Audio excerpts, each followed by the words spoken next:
Hoje, a nossa Parashá, ela fala sobre a missão de reconhecimento de Canaã.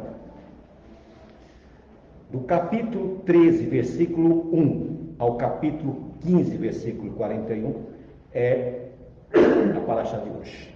Essa Parashá é conhecidíssima de todo mundo conhece. Hollywood fez vários filmes, que é quando foram enviados 12 espias para ver a terra. O interessante nessa Parashá é que Moisés, ele vai dar a ordem que fosse pego um príncipe de cada tribo, um representante de cada um. Hoje é muito comum quando você pega alguma literatura do judaísmo tradicional ortodoxo, eles chamarem todos de judeus. Se você for pesquisar no Google, religião de Abraão, judaísmo; religião de Moisés, judaísmo; religião de Josué, judaísmo; religião de Davi, judaísmo. E não é. O judaísmo, ele vai surgir no século II. Nunca foi a religião do povo de Israel. Outra coisa, hoje, os judeus, eles estão usurpando um lugar que não é deles. Eles se colocam como Israel, na totalidade. A igreja cristã, ela criou uma teologia chamada teologia da substituição, onde elas dizem que a igreja é o Israel espiritual, que a igreja substituiu Israel. Os judeus dizem a mesma coisa, só que diz que Judá substituiu Israel. Em Jeremias 31, versículo 31, não precisa nem buscar que eu já falo para vocês, não precisa nem, vamos ficar na Parashá. Diz assim: eis que faço uma nova aliança com a casa de Israel e com a casa de Judá. Só que quando Jeremias fez essa profecia, a casa de Israel, que era a parte do norte, as 10 tribos, já não existiam mais. Já fazia mais de 200 anos que eles estavam exilados. E o exílio de Israel foi diferente do exílio de Judá. O exílio de Israel foi por idolatria. E eles não puderam retornar. O pecado da idolatria é repudiado por Deus. Já o pecado de Judá foi por eles transgredirem os sábados anuais, a Shemitah. Cada 6 anos você tinha que parar um ano sabático. Não poderia produzir. E os judeus transgrediram 70 sábados anuais. Cada sábado, Deus deu para eles um ano de punição.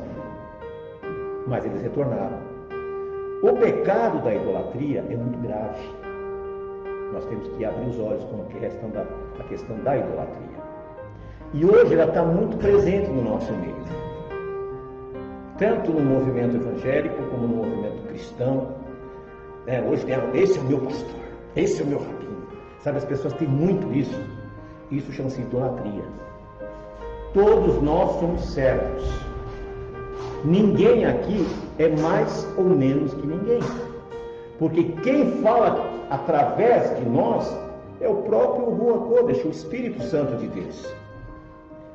Se ele não nos inspirar, Eu vou ficar aqui rodando, não vai sair do lugar. Então não somos nós apenas somos um intermediário, um meio que Deus usa para poder falar com os seus servos. Nós vemos, irmãos, um caso interessante, que é justamente quando Moisés, no versículo 13 desse capítulo 13, assim Moisés os enviou do deserto de Parã, conforme a ordem do Senhor. Todos eles eram chefes dos israelitas.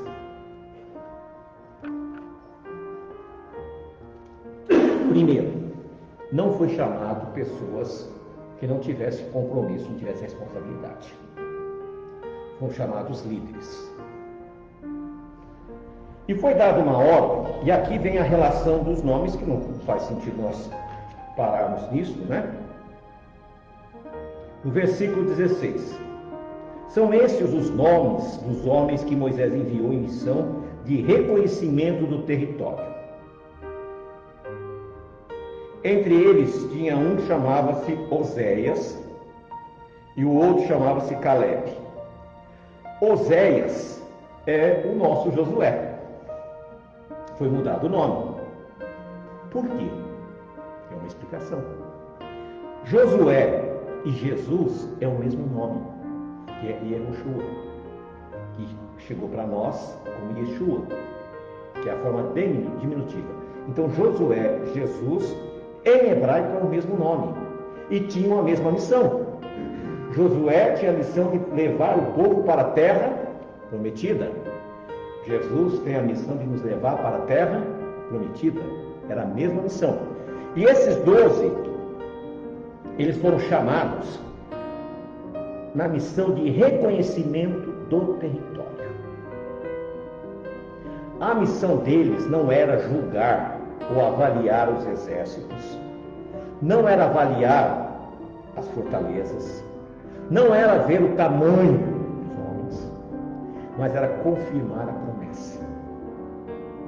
Então você perceba, quando Deus te dá uma missão, você tem que cumprir aquela missão. Naquele estudo que nós tivemos anterior sobre anjos, né? Em hebraico nós sabemos que o malak é mensageiro. A palavra anjo, na verdade, é uma transliteração do latim, mas em hebraico é mensageiro, malak, mensageiro. Então tem mensageiro celestial, mensageiro terrestre, né, humano. E eles tinham, a Bíblia diz que eles são ondim, são fixos.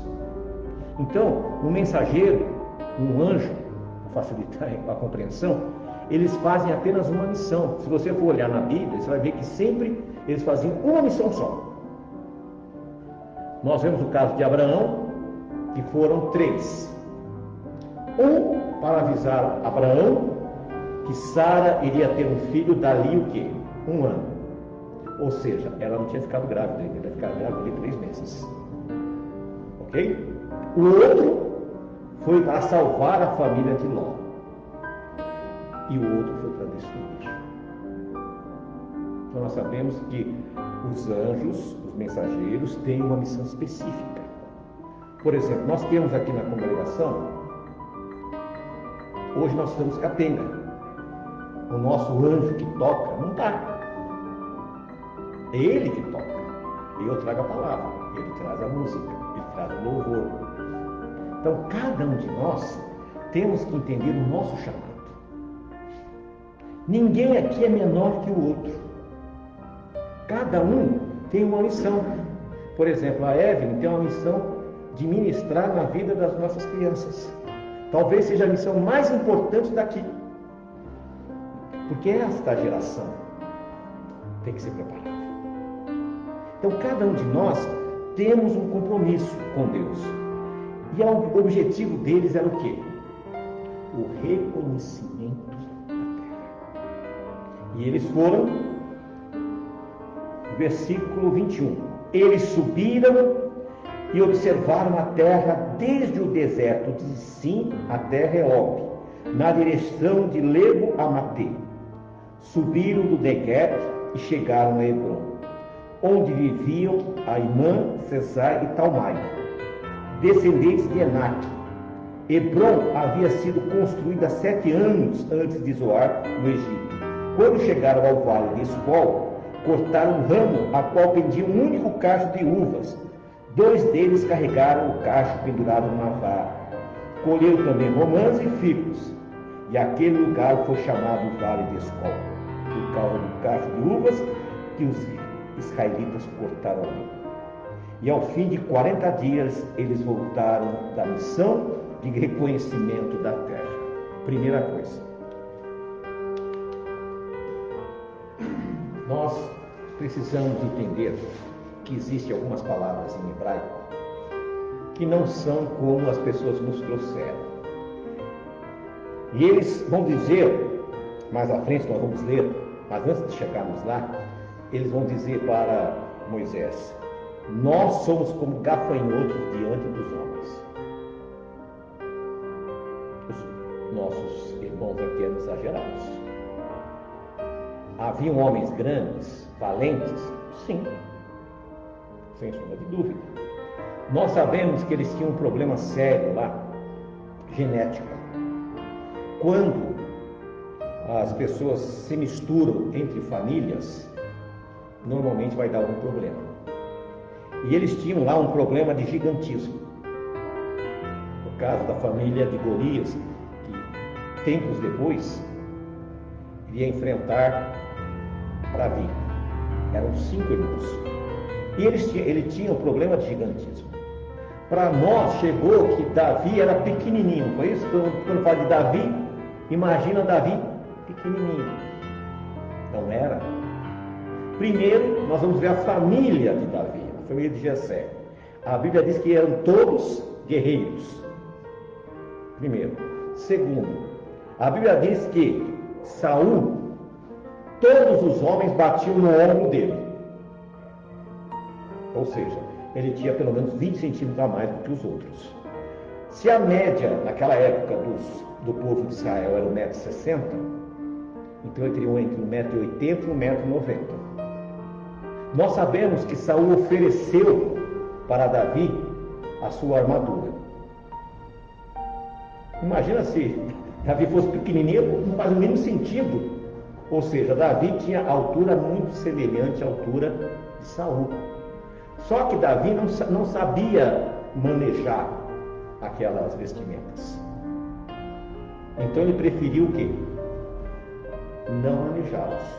Outra coisa, quantas pedras ele levou? 5. Por que 5 pedras? Porque ele sabia que ele tinha outros irmãos. E ele sabia como derrubá-lo. Ele tinha estratégia. Por que ele não pegou uma arma? Uma lança, uma espada? Porque ele sabia, primeira coisa, aquele gigante tinha dificuldade de movimentação, ele tinha força. Outra coisa, o único lugar em que ele era vulnerável, porque ele estava com armaduras, era a testa. Nós sabemos que um homem de 1,50 m, ele derruba um de 2 metros de 150 quilos. Basta dar um soco no queixo. Ninguém resiste. Qualquer homem, se ele conseguir alcançar, né? Tem isso também. Senão o outro esmaga ele. Mas nós sabemos que existe essa... Davi sabia disso. Então, Davi procurou o quê? Aonde dar um golpe fatal.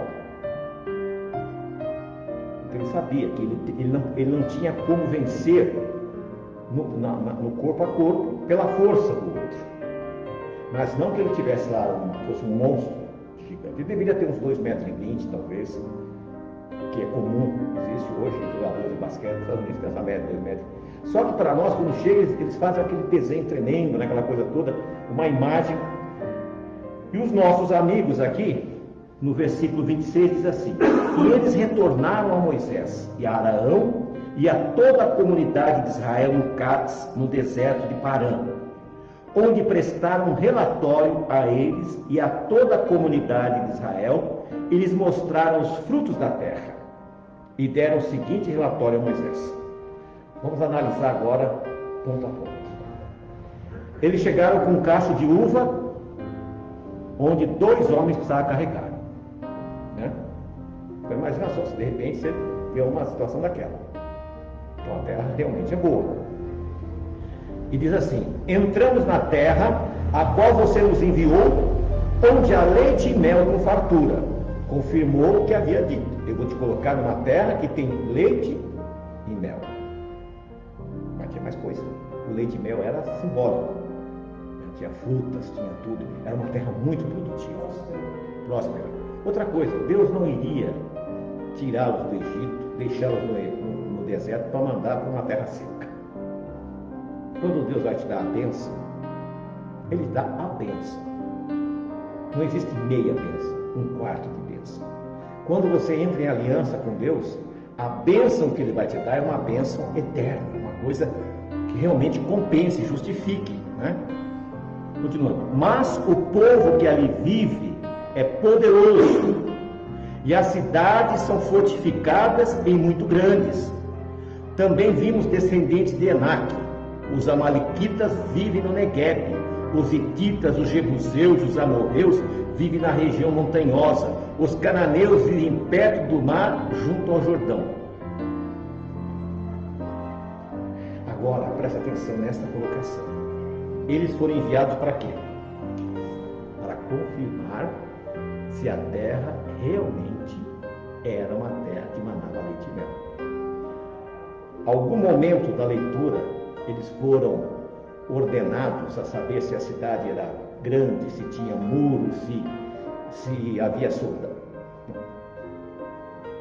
Não foram, não teve essa ordem. Aí que começam os desvios. Deus dá uma ordem para você. Aí você vai e começa a olhar do outro lado. Você olha do outro lado. Você começa a desviar o foco. Nós estamos num processo de reconstrução. Todos nós aqui viemos de várias visões, várias crenças. Nós temos o mundo cristão, nós temos a visão dos católicos, nós temos a visão dos evangélicos, temos a visão dos protestantes tradicionais, temos as visões dos pentecostais. Cada um tem uma visão. Quando você chega, você vai entrar em confronto espiritual, porque cada um tem uma preferência, dependendo de onde ele vem. Então nós vamos ter que reconstruir isso. Eu não preciso destruir a tua fé para reconstruir uma nova. Eu não preciso disso. Na verdade, eu tenho que mostrar para você uma alternativa de mudança e de compreensão dos textos. Eles foram mandados para fazer o quê? Para confirmar as bênçãos de Deus para a vida deles. Eles não foram enviados para arrumar problemas, para intimidar as pessoas. Esses que foram, eles nunca tiveram no Egito. Eles nunca foram escravos. Eles nunca tiveram que sequer trabalhar. Eles tinham tudo à mão. E eles não queriam sair do deserto. Por que não? Levantava de manhã, o que acontecia? Estava lá na porta. Tinha sede, água fresquinha. Eles não queriam sair da mamata. Eu já conversei com vários pastores, com todo respeito. E sabe que alguns me disseram: você está certo. Eu sei que você está certo. Mas o que eu vou fazer da minha vida nessa altura? Eu só sei fazer isso. Se eu for pregar isso na minha igreja fecha. Como é que eu vou sobreviver? A mesma situação era isso. Eles estavam preocupados porque eles teriam que invadir o local, teriam que tirar aquelas pessoas dali, teriam que reconstruir, porque depois de uma guerra você tem que construir alguma coisa. E eles estão acomodados. Então é muito difícil você conseguir pegar um líder religioso e tirar ele de lá, porque ele tem casa, carro, mordomias, As pessoas, né, endeusam ele, idolatram ele. E ele disse, pô, vou ter que começar tudo de novo. E foi o que aconteceu com os espias. Eles queriam continuar na mamata. Eles não queriam. Então, quando eles foram enviados, eles não foram com o propósito de confirmar a profecia. Eles não foram confirmar a promessa. O que eles vão fazer? Vão achar defeitos. E você vai achar defeitos. Se você chegar aqui, você vai ver um monte de defeitos. Se você analisar o que eu estou falando, você vai achar um monte de erros. Você começa a murmurar. Por quê? Porque a gente não quer sair da área de conforto. Tem um ditado que diz assim: você pode tirar a pessoa da favela, mas você não tira a favela da pessoa. O prefeito de Osasco, ele construiu um conjunto de prédios e deu para várias pessoas. Inclusive, algumas delas são até membros da igreja da Raquel. E essas pessoas receberam um apartamento bonitinho. Não faz 3 meses. Muitos já estão vendendo o apartamento por R$40 mil. Percebe que a pessoa, ela não consegue imaginar que aquilo é o futuro dela. Porque você tendo uma casa para morar, para comer, é fácil. Não tem dificuldade. Você se vira. O problema é você não ter onde morar. Não ter uma casa. Então, o ser humano, por natureza, é acomodado. E um dos problemas que levou os espias a murmurarem, a dizerem que as coisas, tudo que Deus falou é verdade. Realmente é uma terra que manda leite e mel. É uma terra que os frutos são maravilhosos. Porém, também, aí começam as dificuldades. Mas o que nós vemos aqui no versículo 30. Então Caleb fez o povo calar-se perante Moisés e disse: subamos e tomemos para posse da terra, e é certo que venceremos. Apenas ele, Caleb e Josué não participaram do controle. Primeiro eles calem a boca. Nós vamos subir e vamos o quê? Vencer. Quando Deus te dá um projeto na tua vida, não permita que aquelas pessoas que não querem sair da área de conforto atrapalhem a tua vida. No versículo 31. Mas os homens que tinham ido com eles disseram: não podemos atacar aquele povo, é mais forte do que nós. E espalharam entre os israelitas um relatório negativo acerca da terra. Outra coisa, cuidado com o que você espalha. Às vezes você não entendeu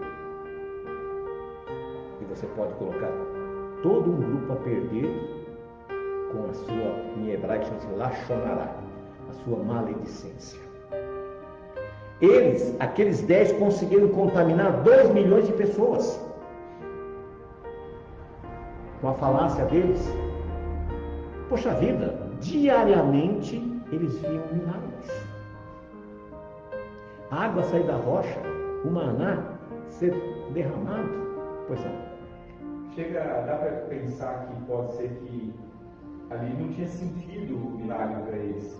Talvez foi para quem saiu do Egito, mas eles nasceram com aquilo. Nasceram no milagre. Nasceram no milagre. Né? Outra coisa, quando você vive um milagre, você não valoriza o milagre. É por isso que muitas vezes Deus não faz milagre na tua vida. Vocês não recebem porque não sabem pedir. Então você não vive um milagre porque você não dá valor ao milagre. Então nós temos que mudar a nossa consciência. Nenhum de vocês estão aqui hoje vieram porque achou que deveria vir. Foi isso. Foi um milagre de Deus que tocou no teu coração. E Deus diz: eu quero conversar com você hoje. Eu quero colocar a semente da minha verdade na tua vida. Então, isso é a ação do Espírito Santo na tua vida. Então não foi, não, vou lá porque a minha amiga vai, o meu amigo vai, o meu colega vai. Outros não puderam vir. Também foi uma ação divina, talvez não era o momento deles. Então, a Bíblia diz que em tudo dá o quê? Não é graça. A partir do momento que você começa a ser grato, as coisas começam a tomar outro rumo na tua vida. Nós não podemos ser ingratos. E esse povo era ingrato porque eles tinham tudo de mãos beijadas. Eles tinham tudo. Eles tinham tudo do quê? De mão beijada, irmãos. Tudo para eles era o quê? Tudo para eles eram fáceis. Imagina você não se preocupar em ter que dar o pão para os seus filhos. Não se preocupar em pagar a conta de luz, de água, não pagar a prestação do carro, da casa, a escola dos filhos. Eles não tinham essa preocupação. E outra coisa, o maná não era como a gente, não é que eles comiam farinha todo dia. Bem que se fosse baiano eles iam gostar, né? Aquela coisa, né? Baiano, ele gosta de tudo, mas quando fala de farinha, vixe! Ninguém gosta de farinha aqui? Vixe! E o que acontece? Diz os historiadores, a tradição, que você imaginava, hoje eu quero um frango assado, bem tostadinho, e o maná tinha gosto. Hoje eu quero uma torta. Então o maná, o milagre não era só o maná cair, era o sabor, o prazer. E às vezes Deus te abençoa tanto que você resolve virar as costas para Ele. Então, se você souber lidar com a bênção, você continua sendo abençoado. Você continua prosperando. Mas quando você não sabe lidar com a bênção, aí Deus manda o castigo. Deus diz assim: eu faço o bem, eu faço o mal. Eu crio a luz e eu crio as trevas. Então não adianta, o maligno, ele está a serviço do Eterno. Ele não está combatendo o Eterno. E às vezes Deus usa ele para te colocar no caminho. Então, não precisa você... O melhor caminho para não passar por essas privações é você não fazer o quê? É fazer as coisas direito. Começa a entrar no caminho da verdade. Não quer dizer que a minha verdade seja verdade, mas a palavra de Deus é verdade. Assim está escrito. Faça como os bereanos. Veja se tudo aquilo que está sendo falado é verdade. Nesta casa, jamais você vai ouvir: Deus vai mudar a tua história, Deus vai transformar a tua vida, Deus vai fazer você prosperar. Isso é natural. Quando você obedece a Deus, as coisas acontecem naturalmente. Nós estávamos vindo do aeroporto e aí surgiu um comentário sobre a questão de cotas. Uns são a favor, outros são contra. Aí foi a questão de acho que um empresário qualquer falando questão de como contratar pessoas. Eu digo o seguinte: para mim não existe cor, existe capacidade. Se eu tenho uma empresa e essa empresa eu vou escolher o melhor profissional, independente da cor, da raça, do credo, não interessa. Então acho que a cota é muito relativa, porque se a pessoa precisa de uma cota para alcançar algum objetivo, ele já começa em desvantagem. Ele vai poder até alcançar aquilo. Então nós não temos que trabalhar com a cota, nós temos que ensinar a todos. Temos que dar um nível educacional para todos, um equilíbrio educacional para todos, dar oportunidade para todos. Porque isso aí vitimiza mesmo a pessoa. Vitimiza, né? A pessoa, ela não tem... Quando ela conseguir, não vai ter aquele gosto assim. Por quê? Porque você tirou a oportunidade. Mas a pessoa não conseguiu estudar. Nós temos que mudar isso. Tem coisa da nossa pele para conceito. Sim, é natural. Você gostou, você é isso, porque você nem gosta. Então nós temos que, na verdade, não é acabar com a cota, nós temos que mudar a forma. A professora que o diga, ela que sabe como é que funciona. Nós temos que mudar a maneira. Por quê, irmãos? Porque se nós não mudarmos isso na nossa vida, nós vamos ficar sempre amassando cacau e nunca saímos do lugar. E aí nós vemos aqui que a discussão começa de que jeito? O propósito era eles confirmarem a promessa. Era só isso. Deus não mandou eles lá para ver as fortalezas, para ver o exército, porque isso era um trabalho que era de Deus. O que é possível a você fazer, torna-se impossível a Deus. E o que é impossível para nós fazermos, é possível a Deus. Então, muitas vezes nós queremos ocupar o lugar de Deus. Nós queremos ir além do que nós fomos chamados. Nós temos que fazer cada um a nossa parte. Cada um de nós temos que nos esforçar. Hoje, existe no meio de nós pessoas que vão à igreja com um único propósito: resolver a incompetência dele de gerir a vida. E como acontece isso? Pela nossa própria situação. Às vezes a pessoa não sabe lidar com a vida sentimental, ou não sabe lidar com a vida profissional, ou não sabe lidar consigo mesmo. Então ele não está precisando de uma igreja, ele está precisando de aconselhamento para se encaixar na vida. Aí o que acontece? A igreja torna-se um meio que ele acha, na visão dele, de resolver isso, cortar o caminho. Já contei aqui, vou repetir, né? Haviam 3 homens, cada um carregando uma cruz. E a caminhada era longa. E cada um carregando a sua cruz. E você sabe que sempre tem um que é mais esperto que o outro, né? Sempre tem um que é mais inteligente. Aí um olhou para lá, olhou para cá e falou: quer saber de uma coisa? Não fala para ninguém. Foi lá e cortou um pedacinho da cruz. Opa, melhorou, está mais leve. E vamos continuando. E o primeiro não mexeu.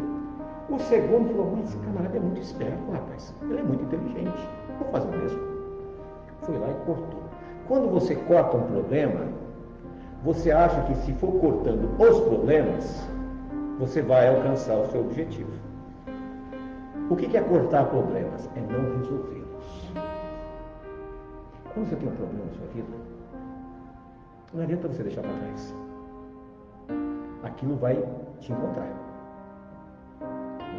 Mais cedo ou mais tarde você vai passar no mesmo lugar. Então não adianta você pegar os seus problemas mal resolvidos e deixar para trás. E eles foram cortando. Aqueles dois, na hora que descobriram que cortar os problemas é uma solução, cada um foi cortando. Só que um falou: não, eu vou levar até o final. E quando chegaram no destino, perceberam que para alcançar o objetivo, eles tinham que atravessar um abismo. Aquele que não cortou a sua cruz, pegou e atravessou. Os outros dois, aqueles que foram deixando os problemas para trás, foram cortando os problemas, os pertinhos, jogaram a cruz e não passaram. Assim é a nossa vida. Se você não administrar a tua vida, você não vai alcançar o seu propósito. A Bíblia diz: no mundo tereis, mas tem de bom ânimo. A palavra ânimo vem de ânima, alma. Tem uma boa alma. Os problemas, eles só têm um propósito: te fazer melhor. Quando nós passamos a mão na cabeça dos problemas, nós vamos acabar criando um monstro. A Bíblia fala que maldita a vara que vai no chão. O texto fala assim. Ou seja, essa não educa. E não é só os filhos, nós também. Então não tente você cortar os seus problemas. Resolva os seus problemas. Não importa que a solução desse problema venha te causar alguma dor. Mas às vezes é melhor você ter uma dor do que perecer. E o que aconteceu? Quando eles começaram a insuflar o povo, no capítulo 14, olha, o que nós vemos. Naquela noite, toda a comunidade começou a chorar em voz alta. Todos os israelitas queixavam-se de contra Moisés e contra Arão, e toda a comunidade lhes disse: quem dera tivéssemos morrido no Egito ou nesse deserto. Porque o Senhor nos está trazendo para essa terra só para nos deixar cair a espada. Nossas mulheres e nossos filhos serão tomados como despojos de guerra. Não seria melhor voltar para o Egito? E disseram uns aos outros: escolhemos um chefe e voltemos para o Egito. Percebam como uma má notícia pode destruir uma nação. Perceberam? Eles não pararam nem um minuto para ouvir que a terra mandava leite e mel, que as frutas eram majestosas, que a terra era espetacular. Eles não ouviram isso, mas ouviram que havia homens de guerra. E aí eles decretaram que eles queriam para a vida deles. Ou nós morremos no Egito, ou nós morremos nesse deserto. E o que aconteceu? Todos morreram no deserto. Daquela leva, apenas Josué e Caleb sobreviveram. Moisés morreu, Arão morreu, e todos morreram. Apenas os filhos deles entraram 40 anos depois. Eram para ter entrado naquela época, mas levou 40 anos. A tua bênção talvez já era para ter chegado, mas por causa da tua murmuração, talvez passe uma vida para você receber, ou nem receba. Talvez a bênção destinada a você vai para seus filhos e netos, e não a você. Foi o que aconteceu com eles. Deus queria presenteá-los com aquela terra maravilhosa. Todavia, o que eles fizeram? Murmuraram. A murmuração, a queixa, nos afasta de Deus. Por que tudo comigo, Senhor? Por que aconteceu isso? Aonde o Senhor estava quando aconteceu isso? Não faça isso. Nós temos que fazer como a oração de Jó. Deus deu e Deus levou. Nós vemos na história de Jó algo muito parecido com a nossa vida. No finalzinho do livro de Jó, diz que Deus deu tudo em dobro para ele. Eu não sei quantos de vocês aqui são pais, mas o filho não substitui o outro. Riqueza, tudo bem. Eu posso perder tudo hoje e recuperar tudo amanhã. Mas ele perdeu os 10 filhos. E filhos não recuperam. Não tem como. Mas como ele ficou grato? Porque ele entendia. Deus levou. Ele me deu e ele tirou. Bendito é o nome do Senhor. Mesmo na dificuldade, mesmo na agulha e na dor, nunca deixe de glorificar o Senhor. Nunca deixe de dar graças ao Senhor. Porque aí a virtude, o segredo de Jó, não foi a murmuração, mas foi a gratidão. Numa situação Que é difícil ser grato. É muito difícil. E eu posso falar isso porque eu passei por isso. Mas em nenhum momento da minha vida eu murmurei. Em nenhum momento da vida eu perguntei: Deus, por que isso? Onde o Senhor estava? Eu lhe sirvo desde quando nasci. Faço a tua obra desde que eu nasci. Por que o Senhor não me poupou de perder o meu filho? Jamais eu fiz isso. Eu não tenho esse direito. Nem você tem esse direito de questionar os desígnios de Deus. Nós não temos esse direito. O Senhor deu, o Senhor. Bendito é o nome do Senhor. É muito difícil falar isso. Mas tem que ser a nossa vida. A vida é assim. Nós temos que viver desta maneira. No versículo 5 do capítulo 14. Então Moisés e Arão prostraram-se com o rosto em terra diante de toda a assembleia dos israelitas. Josué, filho de Nun, e Caleb, filho de Jefoné, dentre os quais haviam observado a terra, rasgaram as suas vestes e disseram a toda a comunidade dos israelitas: a terra que percorremos em missão de reconhecimento é excelente. Se o Senhor se agradar de nós, Ele nos fará entrar nessa terra, onde há leite e mel com fartura, e a dará a nós. Somente não sejam rebeldes contra o Senhor. Percebam a diferença no linguajar destes com o linguajar de todos os israelitas. Perceberam a diferença? Nosso Senhor, se Ele quiser, Ele vai fazer isso na nossa vida.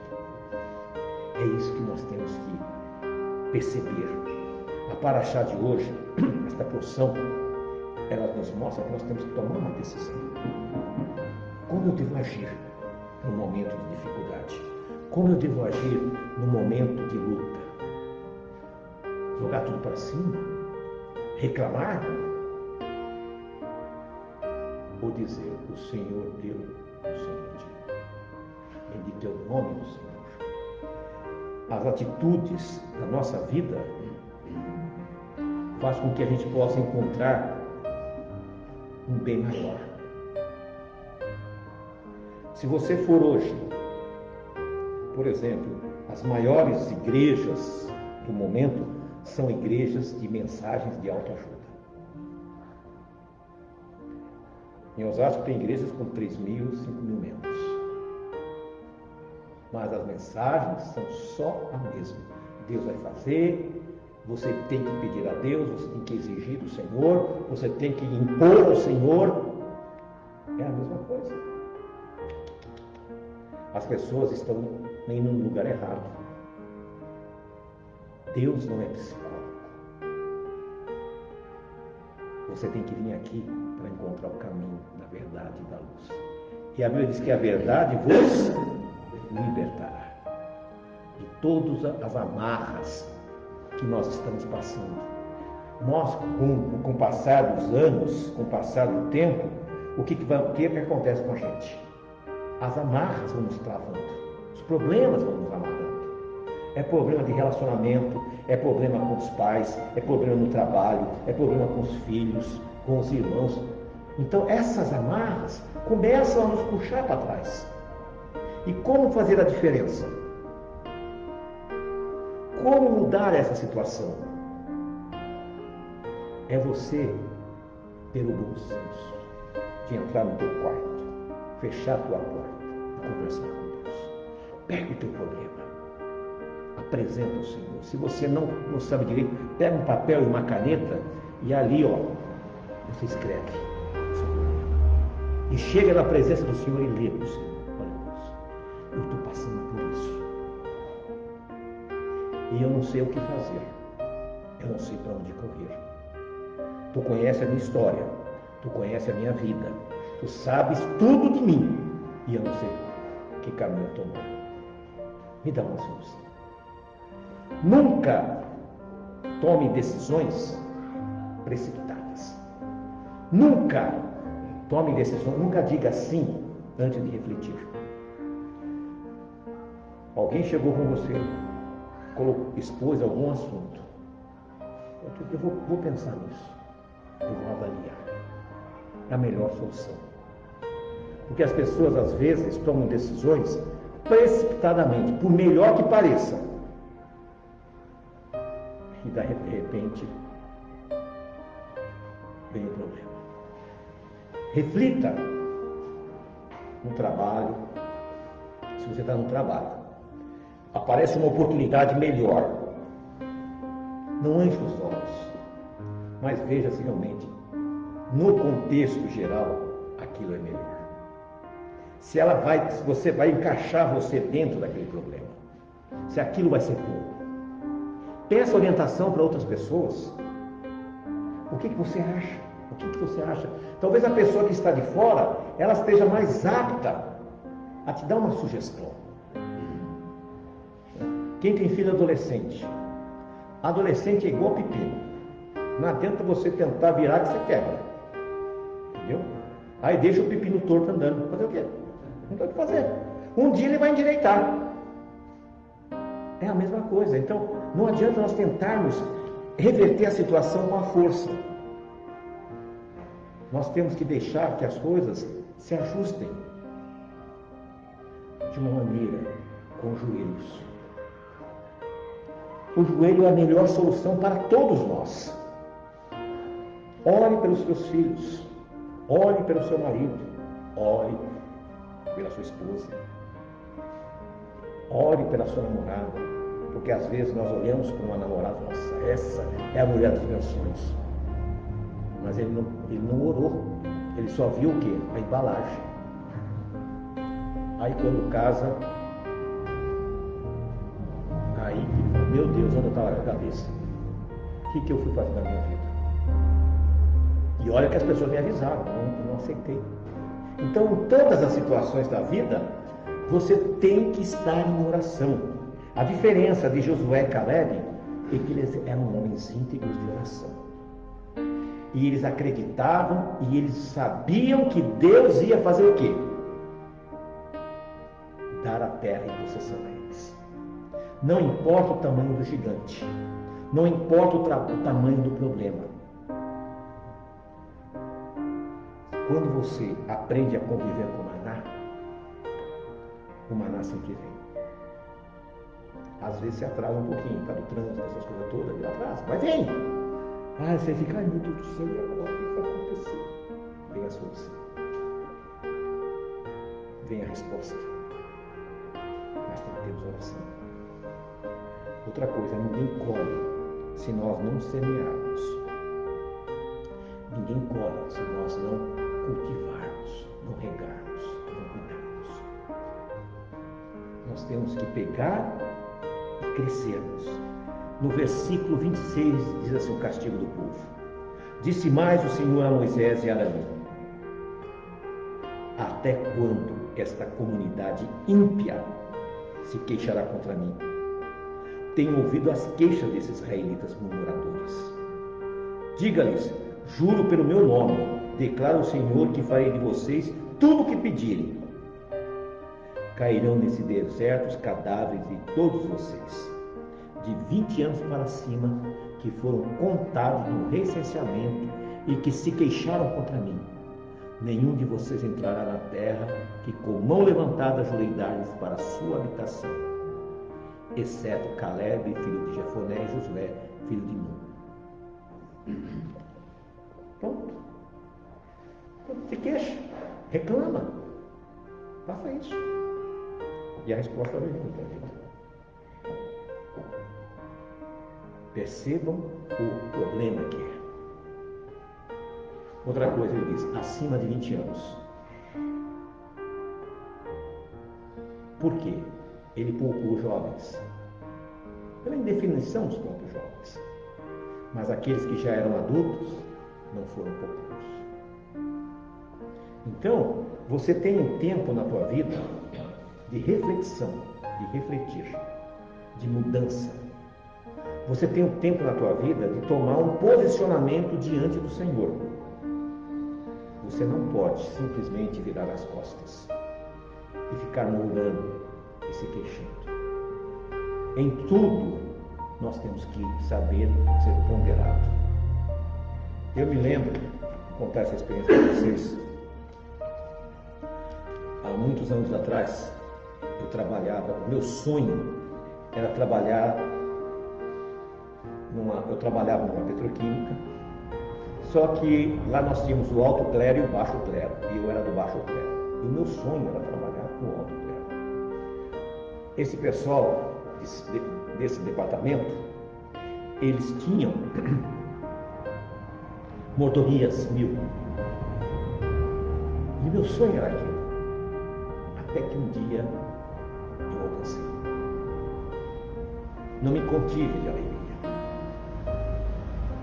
E no melhor da minha vida profissional, viajei pelo Brasil inteiro. Então, minha vida era uma maravilha. Só vivia em restaurantes de alto nível, porque o nível de pessoas que eu tratava era só diretores de empresa. Quando eles vinham, então eu tinha que levar no melhor restaurante, era uma mordomia, carro da empresa.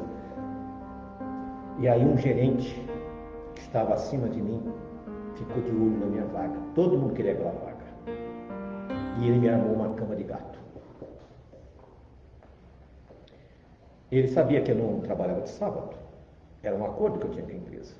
E ele marcou com o diretor-presidente num sábado em Salvador para encontrar comigo. Só que ele não me avisou.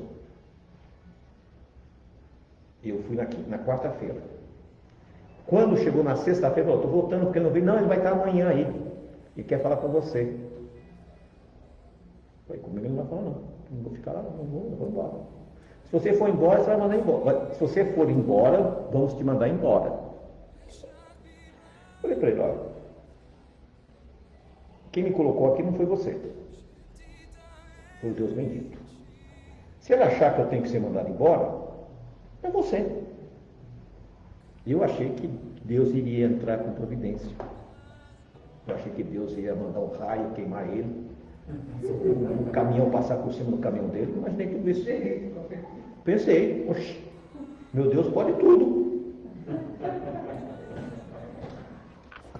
Mas não aconteceu isso. Eu fui mandado embora.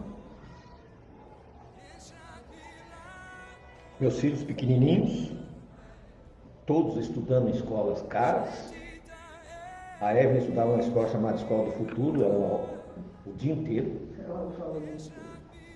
Pagava uma fortuna para ela, meu filho também. E aí eu perdi o emprego. Mas eu sou filho de Deus. Eu não vou ter problemas com isso. Tenho certeza que amanhã eu consigo. Pelo meu currículo, a minha capacidade, amanhã eu consigo. E passou uma semana, passou 2, 3, 4, 2 meses, nada. 3 meses, e aí o sinal vermelho. Aí eu descobri que eu não tinha capacidade nenhuma. Que tudo aquilo que tinha acontecido na minha vida não era a minha capacidade. Era a bênção de Deus. E era uma sexta-feira, eu estava aqui, lá no fundo de casa. Era por volta de umas 10:06. Tocou o telefone. Laércio, tudo bem? Eu sou aqui de Mauá. Nossa empresa se interessou por você. Tem como você vir na segunda-feira para a gente conversar? Claro. Para mim já não podia ser até na Conchichina. Eu já estava moído mesmo, já estava arrasado. Aí eu fui. Mas já fui, segunda-feira eu já estava arrogante, já tinha crescido, não estava competidor. Cheguei lá, os caras vão pagar um salário maravilhoso. Na época eu ganhava $5.000. Os caras vão chegar, vão me pagar. Pelo menos, se me pagar pelo menos $2.000, já tá bom. Cheguei, eles me chamaram. Temos interesse em você. Só que a nossa empresa não paga salário fixo. E não dá casa. Nós te damos uma ajuda de custo e vamos te pagar comissão. Na hora eu pensei, tô fora. Mas naquela situação não tinha muito o que fazer. Tô dentro. E comecei. No primeiro mês, eu consegui ganhar o dobro do que eu ganhava na outra empresa, e assim foi um período de muitas bênçãos. Então, não se desespere. Às vezes, as coisas não estão acontecendo agora, não é porque Deus não quer te abençoar, é porque você não está pronto para a bênção. Essa é a diferença. Os nossos amigos aqui, o que aconteceram com eles? Eles desistiram, eles pediram para morrer no deserto, eles pediram para voltar para o Egito. Quantos de nós não fazemos isso? Vem a primeira privação, vem o primeiro problema, o que a gente faz? É voltar para trás. Não volte para trás. Se Deus trouxe você até aqui, ou até aqui, não estou dizendo aquilo nesse local, até aqui na tua vida, não volta para trás não. Espera a bênção chegar. Às vezes, a bênção está tão perto de você, que você não consegue enxergar. Às vezes, ela já está do seu lado e você não entendeu. E está demorando porque você dificulta a compreensão. Então, eu gostaria que esta paraxá servisse para você como estímulo, como mudar esta situação. Você é filho do Criador do Universo. Tudo Ele pode fazer na sua vida. Basta você crer. Basta você ter uma emuná shelemá. O que é emuná shelemá? Uma fé perfeita. Não adianta você ter apenas fé. Tem que ser perfeito. Porque fé todo mundo tem, mas perfeito não. Como diz Apocalipse 14, versículo 2, aqui está a sabedoria dos santos. O segredo, sabe qual é o segredo? Aqueles que guardam os mandamentos de Deus e têm a fé de Jesus. Se você guarda os mandamentos, mas não tem a fé de Jesus, mas se você tem a fé de Jesus e não guarda os mandamentos, tem que ter os dois. Os mandamentos, eles servem para nós crescermos espiritualmente, para abrir a nossa mente. Esse é o grande segredo do povo de Israel, a obediência. Você seguindo esses princípios, hoje o Marinho se atrasou, eu normalmente teve um pouquinho antes, né? Então, meus queridos, eu queria que vocês levassem essa paraxá no coração de vocês. Elas podem fazer a diferença na vida de vocês, como fez na minha vida e tem sido feito. Amém? Deus abençoe. Vamos encerrar aqui a primeira parte, né? Depois vamos ter um outro estudo rapidinho. Vocês compreenderam? Tem alguma pergunta? Fique à vontade. Esse é o momento de o cálice para sempre.